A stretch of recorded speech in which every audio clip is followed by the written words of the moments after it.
Go sit down. We live? It looks it. I think we're live. Awesome. Wait a couple of minutes to everyone join in. I'll wait until 2. Because actually, can everyone hear me?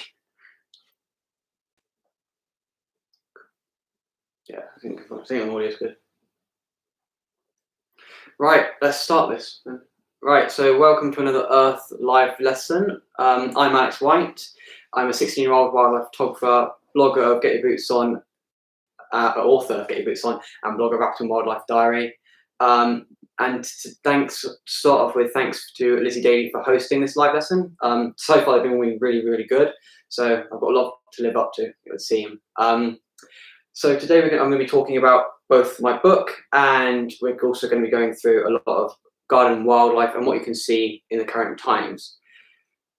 So first off, I'd like to introduce my sister, Mila. Today she'll be asking me a lot of questions about garden wildlife, and we'll also be referring back to the book through these questions. Mila, do you want to introduce her? Yeah, just hi everyone. Yeah. Yeah. All right, that's cool. So should we just start straight away with questions? Sure. Can you talk about some of the things that we've been seeing in our garden the past few weeks? Sure. So over the last few weeks, we've had a massive variety of wildlife in the garden as per usual, but this has been a very good time at the moment as it's spring. So we've had a lot of different wildlife, I'd say. We've had all sorts from bugs, ladybirds, butterflies. We've had loads of different butterflies. Out in the pond, similar to this one out here, we've also had dragonflies start to appear. So those are the insects that have started to come through. And then we've had lots of birds passing by. So we've had ducks in the pond recently, yeah. And then also we've had nesting birds, which is good. We've had a pigeon, which is outside my bedroom window. We've got blackbirds down in the yew tree at the bottom of the garden, and then green finches as well, which is very unusual because we haven't had green finches for about 5 years now, so it's good to see them back. And also we've had a lot of mammals as well, so we've been having mice and our local vixen fox, and she's been coming to the pond now and again to drink. But other than that, I think that's most of the wildlife we've been having in our garden. Yeah, a lot of wildlife flying overhead. So, for example, we've had the red kites and buzzards because we live next door to a field. They've been ploughing that field, and the red kites and buzzards have been over there. So that's been pretty good recently. What about if you don't have an outdoor space of your own to see all this wildlife in? Yeah, so there's plenty of things to do even if you don't have an outdoor space. I personally think there's so much you can do. For example, inside your house, there's going to be some sort of wildlife no matter where you live. There's going to be like spiders, for example. Just go off the spiders. So if you find a spider, a lot of people would probably dispose of it. So the other thing you could do is really think about their life, start to ask questions about it. For example, I don't know, how many eyes does it have? Which the answer would be 8 or less, but either way, they'd be even amount of eyes. And from that, you could just keep asking about its life and so on. You could also start, if you live in a flat, for example, you could start to look out your window and watch birds go by, and then maybe even make some sort of connection. Yeah, that's the word. Yeah, connections with the birds, so you can be able to watch what time they fly by or stuff like that. Well, we've got the geese at the moment. Yeah, we have, and it's been pretty good. They always fly over around 7 o'clock to 8 o'clock, heading to the local reservoir as well. Yeah. Perfect. Yeah. So don't forget about taking advantage of your daily exercise, whether it's a walk or a cycle. Yeah, definitely. So I'd start off with if you have got a question, but I don't know if we can carry on with this one, then we'll do it on one in a minute. Well, about your daily exercise. Daily exercise, yes. So at the current moment in time, it's very important to go and exercise no matter what. So I spend all of my daily time outside on my local patch. So my local patch is about 1.5 miles, maybe 2 mile radius from my house, and that will cover down to the River Thames, and all the way into woodland, literally just over there. and that's where the local vixen lives, and I have my local badger sets that I do all my filming with. So I think it's very important to go out and spend time in your local patch while you can in this current moment in time. Yeah. So the things you could do out there is take a certain route, for example, and then if you have got wildlife on that certain route, it's perfect for you. But however, if you don't, you can always change route, and then from that you can get a general gist of wildlife.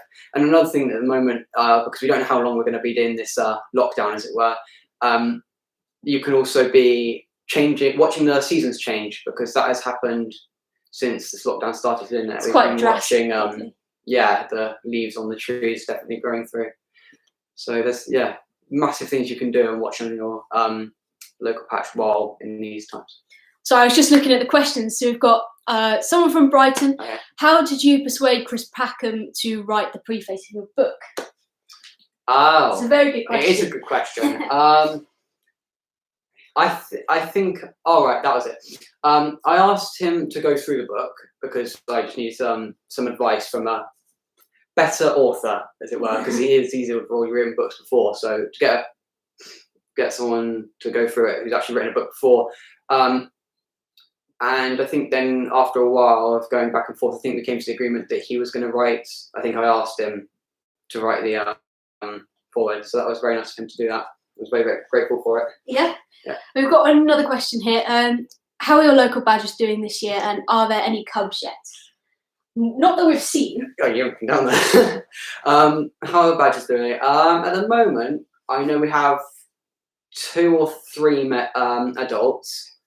One's definitely a male, and I think it may be 2 females.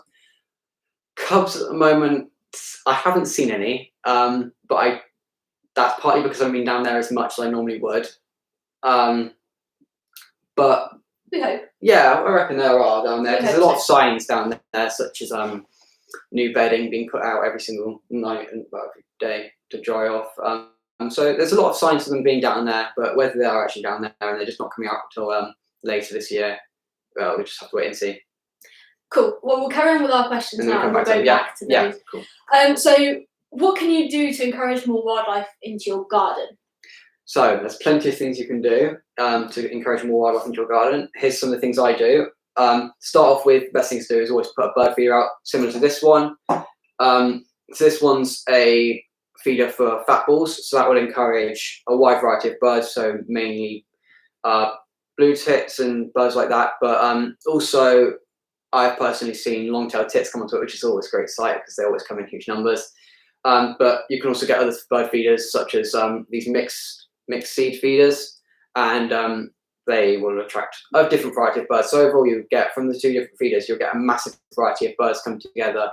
Other things you can do, for example, with this book, is put a nest box down similar to this one. You can either buy one on, I don't know, some sort of website like Amazon or RSPB website, or you can make one yourself, equally as fun. And then you can buy these ones similar to this one.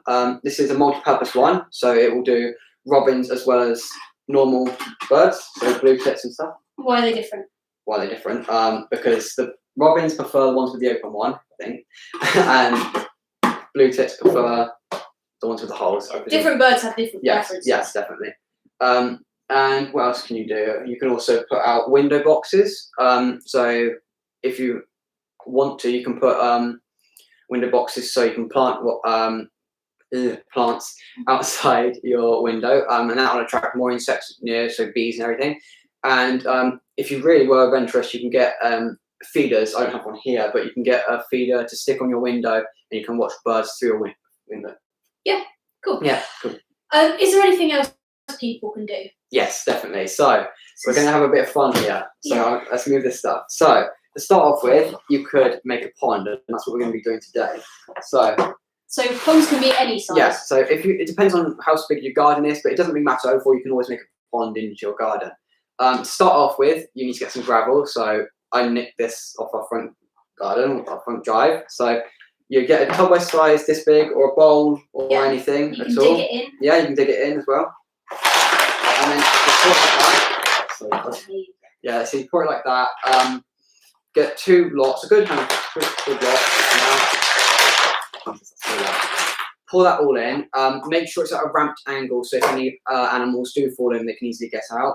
And then Amelia's going to be the honors of pouring the water in without spilling it anywhere. And so it doesn't matter what type of water you use. You can definitely be using rainwater if you don't want to use tap water. But if you do use tap water, please put it out for a couple of days before putting it outside for wildlife to dechlorinate, because you don't want to poison any wildlife. Yeah. So that's just a basic one. Yes, definitely. Sorry, I mean, I just interrupted you there. So yeah, if you do want to go a bit more extreme, you can put plants in, which will attract all sorts. And if you want to do it as well, attract dragonflies, put some logs in, and then hopefully by the year you've done it, or if you've done it early in the year, you might get some dragonfly larvae coming into the pond. So you'll almost instantly get wildlife in. And it's also a great place for animals to drink. Yeah. Do you want to answer the questions on that? Because it's actually quite new. Not about social media. That's right. Just go on. Okay. We've got a few questions. Yeah. Here. Alex, we should be at school. Is that one? Oh no. Oh yeah. Hi Alex. Which is your favourite skull and where did you find it? It's from Chloe and Olivia. Favourite skull. So all these skulls have a story behind them. This monk Jack was in the field next door. I think he got hit by a car, to be honest. Yeah. Yeah. Sadly, but Yeah. My favourite one would probably be the badger one, partly because I don't know which badger it is, but it's from my local set. That'd be a bit horrible if I knew which badger it was. yeah, anyway. Anyway, so yeah, favourite one would be the badger one. It was just found down there because I always find these badger skulls everywhere. They are normally in the ditch or actually sometimes in the middle of the set, and that's where the badgers have come back to the set to die peacefully, or they've gone to the ditch again. But either way, I prefer the badger skull because, and it's definitely my favourite one, because unlike other skulls, they have an interlocked jaw, and that's because then they can have a bigger bite force. And I don't have one here, but you can. I don't know if you can see it, but there's a sagittal crest here, and that's where the muscles will go around and help the badger bite more harder. Cool. So yeah. We've got a question here. What's the dog called? That's Scooby. Yeah, he's chilling. Yeah. Alex, if people want to carry on with a new interest in nature after lockdown, what would you suggest is the most important for finding a local patch and maximising your experience? Okay, so I think that no matter where you live, I think there's always going to be a place near you that's going to have great wildlife. If not, you can always encourage, like I said, finding a local patch to maximise your experience. I don't think you need to spend time maximising it. I think that when you go out into your local patch, what I've personally done is chosen species. So my chosen species would be badgers, and spending time with the badgers, then you get to learn them and about their lives, and then over time you actually form a relationship. So I've been watching them for 13 years. So yeah, I'm 16 now, so 13. So yeah, 3 years old. Yeah. Or something like that. So they know me off by heart. The new ones are still a bit wary of me, but the older ones know who I am. They know my smell. I don't get too close to them and use that to my advantage. I just keep just a good distance away. I don't go and see them all the time as well, because otherwise I don't want them to stop getting relying on me for peanuts, because that's what I use sometimes. Put the trail cameras down. I don't want them relying and starting to change their behaviour. Yeah. But also, it's, for example, if you want to maximise your experience, choose a species, because then you get to know it, and it also becomes a real life story, which is always fun to watch. Cool. Just going back to our question, is there anything else apart from the pond? Oh, of course, yes. So I mean, there's so many other things you can do. Let's think of some. So you can do both. Definitely, if you go on social media, there's going to be so many things you can do. But I think the top ones you can probably do at the moment: bug hotels, and maybe even cut a hole in your fence if you've got a fence, and open up an area for a hedgehog hole or hedgehog highway. Cool. Yeah. What is your favourite piece of wildlife in the garden to see? Well, at the moment. Yeah, at the moment. At the moment, my favourite would probably be the local vixen. I'm only saying that. It would normally be badgers. I'm only saying that because at the moment I can't go out and watch the badgers as much as I used to. So the local vixen fox. At the moment she does have cubs. I am fully aware of that.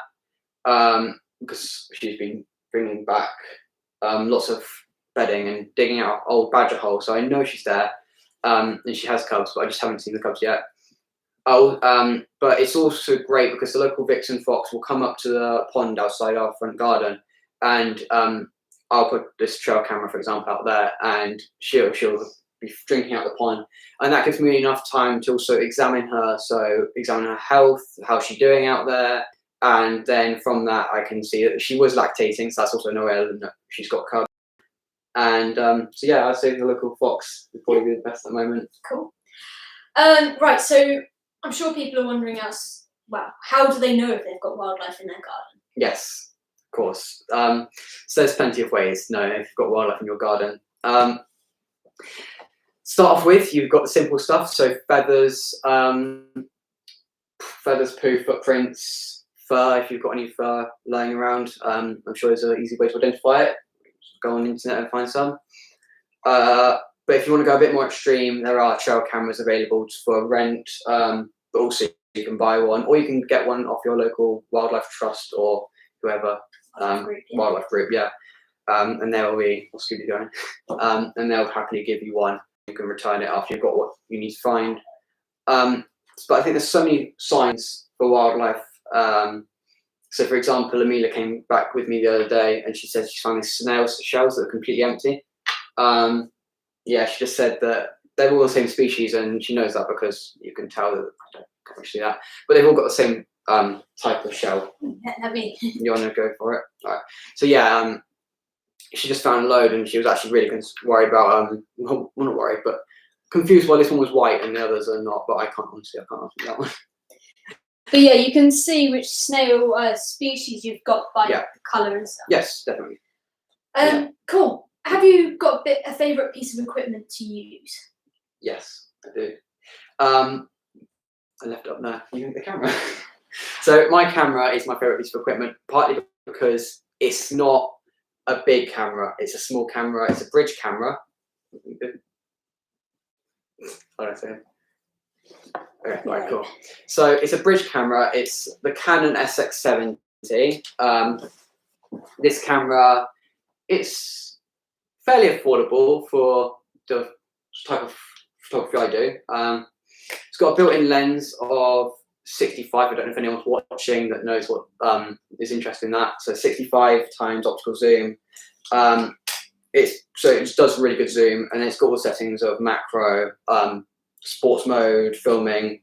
So yeah, really really good, perfect for what I do. Cool. And yeah, and then also I've got the trail cameras. I've got 7 trail cameras in total. That's just me though. So to start off with, I've got this little Acorn one. This was my first ever trail camera, and it's still really good. So this is the one that I'll put down for badgers and foxes. So when I want to know what the foxes are doing, what the badgers are doing, I'll put that down, and then that gives me enough time to think about what I need to capture. So for example, the lactating female fox. So I'll put it down and then get the footage from it, and then review the footage, and then from that I'll have what I need to know about the fox or the badgers. So yeah, those are my 2 favourite pieces of equipment. Right, let's have a look at some questions. Could you tell us about your photography, your favourite photographs that you've taken, and any species that you haven't been able to capture yet? All right, my photography. So let's just. I've started taking photos in 2013. Yeah, because my grandpa gave me a camera, and that was one of his second-hand cameras that he gave it to me for my birthday, I think. So I started using that, and then for Christmas that year, I got my own camera, which was the Canon SX50. So I've moved up from the Canon SX50 to the 60, then to 70 at the moment. Yeah, I just really like those cameras. And then when I had the Canon SX50, I was going through taking photos similar to this. Similar to this. So yeah, so it was pretty good. Pretty good camera, not that busy, not that hard to take photos with. And then I took this photo, which is Young Mammal Photographer of the Year Awards of 2016. of a hare, and that was the first competition I actually entered that was that size, and that really, I want to say, kickstarted my career because it was a big jump for me. And since then, I haven't really lost interest. Still taking photos. Yeah. So, what is your a species that you haven't been able to capture yet? Species I haven't taken photos. I think there's. Okay, right. So I know one I want to say is a male fallow deer. I have managed to get a photo of it, but just not to the standard I'd like to. I don't know, actually, there's not many. I think because where I am, I'm always sticking to the same sort of wildlife and just trying to improve on the photos I've already taken. So, if I had to choose an animal, it'd probably be some sort of dolphin or something. yeah. Not at the moment, though. No, not at the moment. What is your most common bird of prey around here? Red kite. Actually, no. Yeah, I'd say red kite or buzzard. One of the two. I hired a whole thing with the buzzard. We discovered her back in 2015, I think it was. She had a ring on, and after about a year of trying to get a photo of the ring, we discovered that it was a green H3. So we nicknamed her H3, and she had come all the way from somewhere up north, and so that was a good story to tell. But recently I haven't been seeing her, so I don't know where she is, but I try to think she's still alive in a positive way. Definitely. I think she is. Well, that's all the questions that we've got about now. Just wanted to say about the cameras. They all sound quite expensive. Is there any other way that people can take photos? Oh yeah, of course. So trail cameras themselves, they're not too expensive. I think you can get one on Amazon for about £39, and that still does the job. But there are also so many other ways that you can go out and take photos. So if you have a phone, definitely use your phone. They are equally as good as most cameras nowadays. So definitely use advantage of it. I think there's always good ways to use a phone and different cameras you use. Perfect. So it looks like we're coming to the end of the time now. Did you just want to talk about your book for a little bit? Yeah, why not? And how today's talk kind of ties in with your book? Yeah, sure. So my book, Get Your Boots On. I'm not trying to flog it off now, but I am. To start off with, I wrote this book when I was doing my GCSEs, which I actually regret doing because I feel like I probably should have either done it before or after. But either way, I did it. I wrote it the year before my actual GCSEs, so it was all right. Yeah. But the editing part was during GCSEs, so it's all actually not too bad. No, it's not too bad actually. But the book itself, so good. Not me writing it. That sounds so rude. But me taking it out and going to take photos of the animals for the book was a massive, really good experience for me. So all the photos in the book were actually based about 5 miles from here. There's an occasional one which is in down by the seaside, but other than that, they're about 5 miles from here. So I was trying to keep it really local, trying to keep it to what you can do in your own back garden, which is why I chose Garden Wildlife to talk about today. So yeah, my main aim of the book was to encourage more young people, but also just people everywhere of all ages, to spend more time looking at wildlife on their own doorstep rather than flying out somewhere like Africa to go and see lions, because I think there's so much good wildlife on your own doorstep that goes underappreciated. Perfect. Yeah. And all the questions we've spoken about today are like chapters. Yeah, they're all in the all different chapters in the book, which is really perfect. Good. And I think we've answered all the questions on there. So, did you just want to say a big thank you? Yeah, I think there's a couple of questions. No, that's it. Yeah, no. That's it. Okay, right. So yes, start off with, I'd like to say a massive thank you to Lizzie Daly for hosting this event. We had a few technical issues before we started, but we're all good now. So yes, thank you, Lizzie, for helping us go through that. And yeah, thanks again. Thanks for everyone who joined. Thanks for all the questions. And yeah, thanks for the fun experience. Thank you very much, guys. Right. Bye.